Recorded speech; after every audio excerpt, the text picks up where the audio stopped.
সুন্দরবনে গত ২ বছরের বেশি সময় ধরে নতুন করে আতঙ্ক ছড়াচ্ছে দস্যু বাহিনী। মুক্তিপণ দাবি করে অপহরণ করছে জেলেদের। এরই সঙ্গে সুন্দরবনের দাকোপ, শ্যামনগর, দুবলারচর, কালাবগী সহ বিভিন্ন এলাকায় জেলে ও মৌয়ালদের অস্ত্রের মুখে জিম্মি করে টাকা আদায়, মাছ ছিনতাই কিংবা মারধরের ঘটনাও ঘটছে অহরহ। সবশেষ গত এক সপ্তাহের ব্যবধানে সুন্দরবনের গহীনে দুবলারচর এলাকা থেকে ২৮ জেলেকে অপহরণ করে মুক্তিপণ দাবি করে দস্যুরা। মুক্তিপণ দিয়ে ছাড়াও পেয়েছেন জেলেদের কেউ কেউ, অনেকে এখনো আটকা।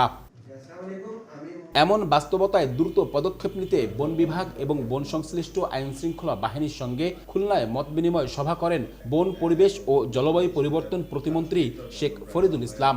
সভায় উঠে আসে আইনশৃঙ্খলা বাহিনীর কাজের পরিকল্পনা, বন বিভাগের সক্ষমতার সীমাবদ্ধতা সহ নানা বিষয়। ডাকাতদের যে সেক্টর, ওগুলোকে আমরা আইডেন্টিফাই করতে সমর্থ হয়েছি।